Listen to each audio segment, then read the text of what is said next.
One thing I can't abide in an outdoorsman is wine. That's why my persnickety next-door neighbor, Al Finley, gets on my nerves so much. One little thing will go wrong, and Al has to whine about it for several years. Fletch, Sweeney, and I have been trying to teach hunting to Finley, and last week on a pheasant hunt, we concentrated on social skills. How come I always gotta be the one to go up to the farmer's house and ask permission to hunt on his land? Because you need to practice, that's why. That's absolutely right.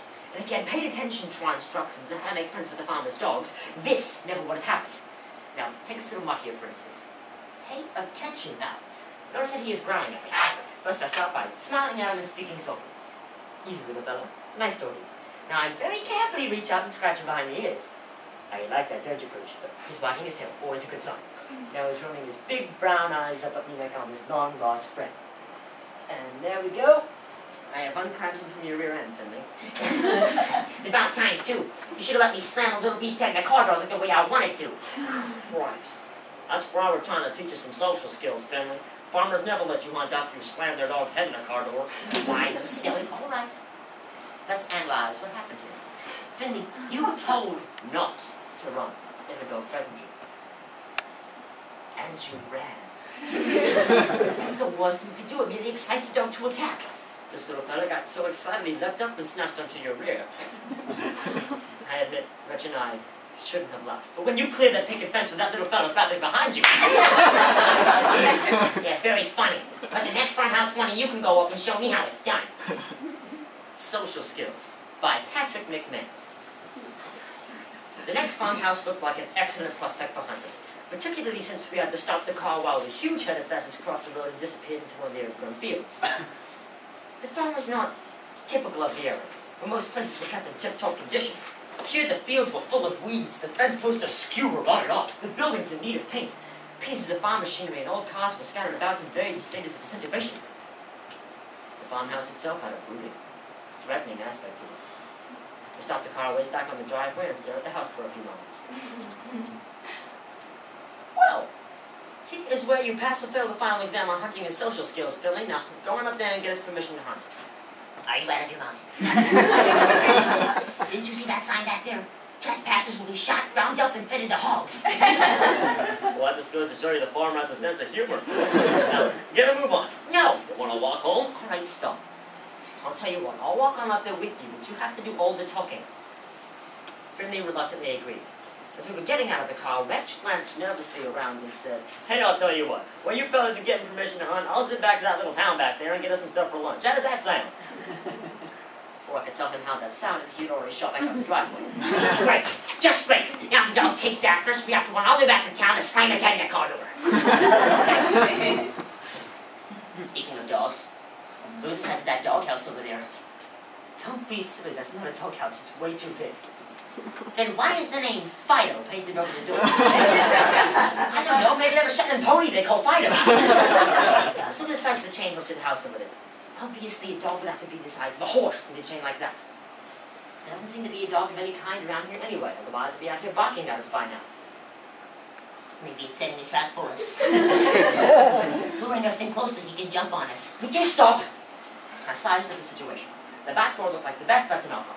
It was off an enclosed carport, which unfortunately did not contain a vehicle.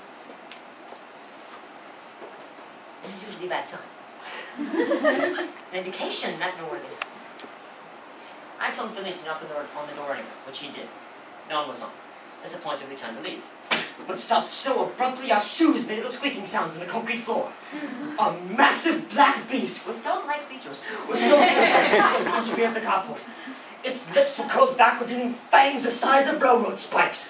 Great rumbling sounds emerged from its dark interior. Serious, no-nonsense growls. The self-righteous growls of the dog that knows that it's caught two burglars on the property is now going to redeem itself from its master for all its past mischief by tearing the intruders to shreds. From the size and wrath of the beast, I doubted there'd be enough of us to serve to the hogs as an appetizer. I realized instantly the futility of reasoning with such a creature. What I knew was a diversion. Suddenly, one leaped to mind. Run, Finley! It's really Finley, still making little squeaking sounds, just shook his head. Why he picked this moment to follow my previous instructions about dogs, I don't know. I was a great deal peeved at him. The black monster slowly backed us towards the rear of the carport. As I eased backward, trying as best I could to shield myself from what was at hand, named Finley, I reached out and I got to the side and started to gesture for Finley to follow. Finley was standing in the middle of the kitchen, thus explaining that blur that had passed me a second before.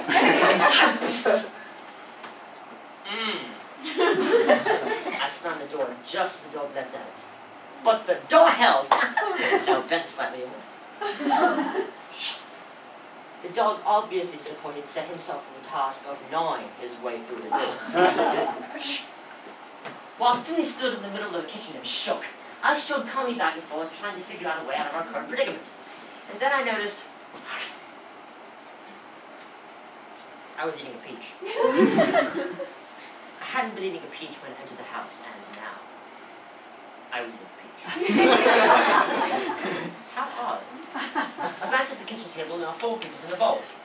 I had absentmindedly snatched up a peach and started eating it. Such is my power of concentration at the moment.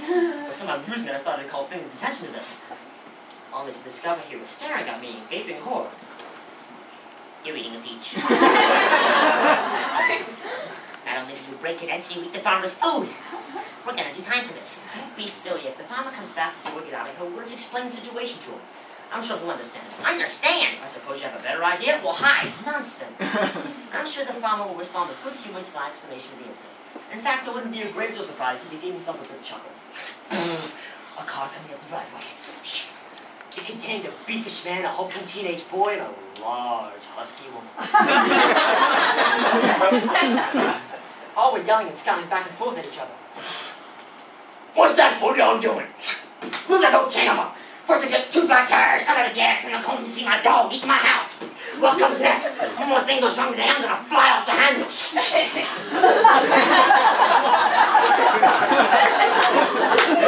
That farmer comes to the door of his house and sees 2 complete strangers standing in the middle of his kitchen eating a peach. He's gonna give you time for an explanation. I think it has come up with a better idea, Al.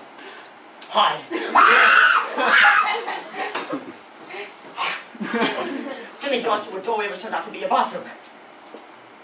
I tried to explain to him that a bathroom was a terrible place to hide from a family that had just returned from a trip to town. Someone was chomping angrily up the stairs. I ducked into a hall closet and left it open and cracked so I could peek out.